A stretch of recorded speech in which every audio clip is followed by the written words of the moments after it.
Konsolidasi politik terus bergulir panas. Nama Ketua Umum Partai Demokrat Agus Harimurti Yudhoyono muncul sebagai favorit calon wakil presiden pendamping Anies Baswedan. Meskipun kerap disandingkan dengan Ahmad Heriawan, Khofifah Indar Parawansa, lagi-lagi AHY menjadi barisan yang paling depan dalam kandidat cawapres. Apalagi lampu hijau sudah sering digaungkan para petinggi Partai Nasdem. Meski begitu, AHY tetap berpegang bahwa penentuan cawapres ada di tangan Anies Baswedan seperti sebelumnya. Elektabilitas jelas menjadi peran penting dalam pemilihan cawapres sebagai penentu kemenangan di Pilpres 2024. Tim TV One mengabarkan.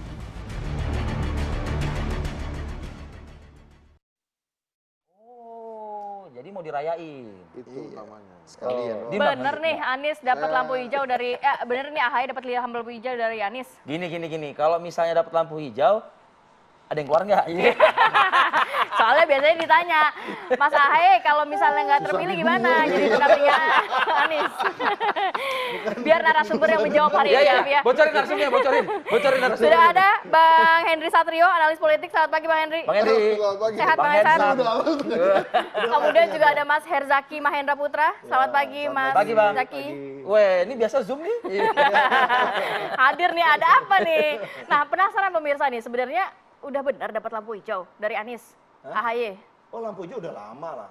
Justru malah bukan. Tapi lampu hijau jadi apa dulu nih? Iya. Yang justru lampu hijau itu bukan Mas Anies ke Mas AHY. Tapi? Yang adalah dari Mas AHY ke Mas Anies. Oh gitu. Udah lama lampu hijau sebagai capresnya Partai Demokrat. Sebagai pendampingnya Mas Anies. Saya. Tapi kalau Anies kasih lampu hijau buat AHY, Loh, kalau itu ditanyanya yang ke saya lah. Loh, bukan. Maksudnya kan ditanyanya ke Mas Anies. begini. Kan gitu. Kan namanya kan kalau seperti itu, artinya sudahkah ada pertanyaan permintaan dari Anies Baswedan ke Partai Demokrat? Dalam hal ini Ketua Umum Anda AHY. Sudah ada belum gitu loh. Nah, kalau itu nanti saya panggil Mas AHY lah buat ngobrol di sini.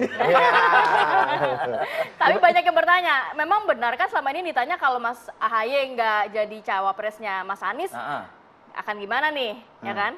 Oh, enggak, kita sih kalau selama ini enggak ada pernyataan sikap seperti itu ya dalam konteks gini. Karena gini, Mas AHY selalu sampaikan, kita keliling-keliling, kan saya sering mendampingi beliau nih, keliling ketemu masyarakat ke berbagai pelosok Indonesia. Itu ingin ada perubahan. Nah, begitu pada saat bicara mengenai perubahan, punya teman seide, ada Nasdem, ada PKS, ketemu nih kita. Kita cari lagi siapa tokoh utamanya nih perubahan. Nah, ternyata tokoh utamanya adalah Mas Anies Baswedan. Ya kami juga sadar, Demokrat ini kader-kader seluruh Indonesia inginnya Mas AHY yang jadi capres. Itu loh, makanya nggak pernah ada, mohon maaf ya, nggak pernah ada Anies Presiden dari 2021, 2022, nggak ada di Demokrat. Karena yang kita inginkan adalah AHY. Tapi karena Mas AHY sampaikan kita mesti bertiga, nggak bisa maju sendiri. Masyarakat maunya perubahan, nah kita utamakan masyarakat nih, rakyat maunya perubahan. Dan tokoh sentral perubahan saat ini adalah Anies Baswedan. Makanya kita dukung full ke Anies Tapi Baswedan. kalau lampu hijaunya ternyata benar cawapresnya AHY, ada yang cabut kan nih dari koalisi? Kalau itu jangan tanya kita, kita malah kalau kita ini gini, capres nih urusan cawapres sudah tuntas. Nah, di Piagam kita sudah serahkan kepada Mas Anies. Lalu kita juga sudah Poin nomor berapa? Poin nomor berapa? Poin nomor 2, ya kan ada kriterianya kan gitu ya kan. Ada juga poin nomor 4 ya Bang ya. Itu dia. Masalah pengumuman deklarasi ya. Tapi kalau dari kami intinya Dipertegas loh sama dia loh. Ya kan? Enggak, ini kasih tahu, takutnya ada yang baca hanya sampai poin nomor 2 doang kan gitu. Ada kriteria, ada waktu deklarasi juga ada gitu. Nah, kalau dari kita ya tegas dan jelas kita ikut Mas Anies gitu. Kita ikut Mas Anies, keputusannya apa kita ikut. Tapi yang kami tahu nih, itu nama udah selesai. Udah selesai benar. Udah selesai, Nah, tinggal ini. waktunya saja kapan diumumkan. Hari ini kah di acaranya Partai Nasdem? Setahu kami ini kan fokusnya adalah apel perubahannya Nasdem ya. Betul. Sama kayak tanggal 14 kemarin Mas AHY pidato politik, ada mengenai 5 klaster perubahan dan perbaikan ya yang akan dilakukan oleh Demokrat untuk Indonesia yang lebih baik. Nah, hari ini kan gantian. Tapi Nasdem yang dari partai pendukung koalisi perubahan ini hadir kan pada hadir. 14. Mas AHY nanti akan hadir. Mas AHY hari ini akan hadir bersama Sekjen, ada Bang Benny Kaharman, Waketum kami, ada Kepala BPKK. Apa yang ditunggu sih Mas? gitu. Kan Demokrat selalu Hari Kalau baik ayo segera gitu kan ya. Tapi apa yang ditunggu nih belum juga nih diumumkan. Justru ini menariknya kan, orang pikir kapan, oh masih lama nih gitu kan. Iya. Nggak tahu mendadak, boom kita umumkan kan gitu. Loh kalau kita kan selalu ya buat konferensi pers atau apa kan nggak pernah memberitahu lebih H-1 kan. Iya. Nggak ada tuh yang jauh-jauh hari itu gitu. Bagaimanapun kita melihat begini, kita ada yang namanya mesti kontingensi juga nih, mesti jaga-jaga juga. Nanti kalau kita kasih tahu jauh-jauh hari, tahu mendadak izinnya jadi. dicabut. Tahu ada izin lokasi. Waduh. Izin lokasi. Dasar perubahan omongannya bersayap. Izin lokasi. Iya nggak? Ya kan? Gitu. Oke, Bang Hensat, kalau Anda lihatnya, baliho udah banyak loh di mana-mana sekarang. Iya kan? Salam komando lah, iya kan? Waduh, pokoknya udah kayak kesannya udah kayak Ini pasangan. logo pakai logo. Nah, makanya, Logo. iya kan? Udah kayak pasangan banget gitu. Pulang haji Dijemput. malam-malam loh, iya Antar kan? haji juga diantar. Itulah. Apa pergi haji diantar. Komentar Anda apa nih soal ini nih? Ya gini, kan ada satu hal yang sebetulnya bisa dibaca dari piagam itu. Iya. Ada satu poin yang sebetulnya kalau diterjemahkan lebih jauh itu tentang chemistry. Kan Mas Anies diberikan kebebasan untuk milih kan. Jadi kebebasan ini kemewahan yang dimiliki oleh Mas Anies yang mungkin tidak dimiliki oleh capres lain. Mungkin capres lain ada yang penugasan tuh atau penunjukan misalnya. Nah ini kan dia dipilih nih, maka ada poin chemistry itu. Nah yang mesti didapat saat ini menurut saya itu chemistry.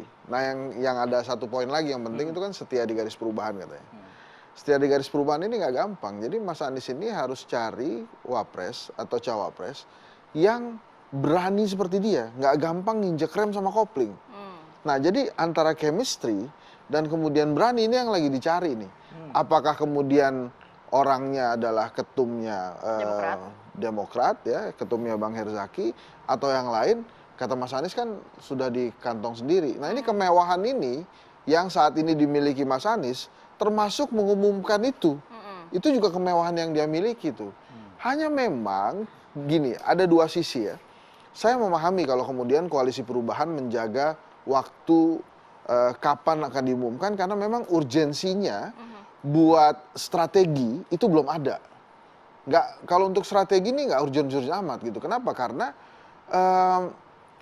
yang pertama pendaftaran KPU masih jauh, kemudian yang kedua ya ini bisa jadi menguntungkan koalisi yang lain walaupun buat rakyat. Nah ini yang kedua nih. Buat rakyat itu sebetulnya menguntungkan kalau diumumkan di awal-awal karena kita bisa cek rekam jejaknya, kita bisa cek visi misinya, dan kemudian menurut saya begitu koalisi perubahan untuk persatuan ini mengumumkan cawapresnya, saya yakin ini akan jadi efek domino buat koalisi yang lain, terutama koalisi yang efek domino ini artinya mengumumkan juga ya? Iya, mereka akan juga memperhatikan dan mengumumkan itu karena kalau dihitung waktu resmi itu nggak banyak. 75 hari doang. Jadi kalau di awal itu sebetulnya punya waktu lebih banyak mereka untuk sosialisasi. Ini juga mempercepat untuk misalnya capres yang belum lengkap thresholdnya. Kan ada tuh masih ya.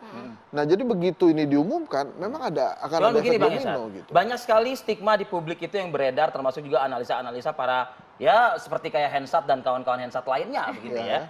Yang menyebutkan begini, Mas Anies bisa menang, bisa kuat kalau misalnya pendampingnya juga memiliki modal yang besar atau seimbang, balance dengan Anies Baswedan. Modal apa? Modal elektabilitas, modal latar belakang, organisasinya, kekuatan politiknya dan lain sebagainya. Bagaimana dengan AHY? Ya AHY punya poin itu dan satu poin lagi kan dia masih muda. Semuanya sudah mengatakan bahwa 60% adalah millennials gitu ya. Pasti ini menjadi salah satu hal yang dipertimbangkan juga. Tapi apakah ada pertimbangan-pertimbangan lain yang mungkin saja? Kalau tadi Bang Riffi bilang, tentu saja semua kriteria yang disampaikan oleh Bang Riffi, Mas AHY ada. Gitu. Tapi apakah kemudian Mas Anies akan pilih dia? Nah kita nggak tahu hatinya Mas Anies. Tapi kalau Bang Hensat melihat Anies dan AHY chemistry-nya udah dapat karena kan ada Anies Khofifah dan lain sebagainya. Chemistry-nya udah dapat belum? Belum pernah terlihat ada Anies dan Khofifah bersama-sama. Ya. Belum juga terlihat Anies dengan calon-calon yang lain yang pernah disebutkan. Dengan AHY maksudnya begitu. Iya, lebih sering terlihat dengan AHY. Tapi saya bilang dengan latar belakangnya organisasi yang dibawa oleh sosok-sosok lain selain AHY. Misalnya background organisasi keagamaannya dan lain sebagainya gitu. setiap partai politik itu punya organisasi sayap tuh, Vi. Jadi menurut saya kalau tentang hal itu AHY memiliki itu gitu ya. Misalnya kita berbincang tentang Jawa Timur. Ya. AHY tentu kuat juga di Jawa Timur karena ayahandanya juga berasal dari sana. Ya. Bahkan adindanya Mas Ibas itu mendapatkan suara banyak sekali di Jawa Timur gitu. Nah, ini kembali ke masalah chemistry mestinya. Nah, kemudian apakah anggota koalisi perubahan yang lain melihat AHY memiliki chemistry dengan Mas Anies atau tidak? Yaitu mesti ditanya Nasdem dan PKS. Tapi sih saya melihatnya selama ini Mas Anies memang tidak terlihat dengan tokoh-tokoh lain yang disebutkan itu. Nah, ini kan masuk ke pertanyaan saya tadi tuh. Apakah hanya AHY yang berani mendampingi Anies Baswedan? Atau ada tokoh lain tapi tidak terlihat di publik gitu ya? Bukan. Tokoh lain berani nggak mendampingi Anies Baswedan? Ini tokoh, Anies Baswedan ini kan harus menghadapi 2 pertandingan loh. Pertandingan sebelum Pilpres dan saat Pilpres. Nah, sebelum Pilpres ini aja kan diganggu-ganggu terus.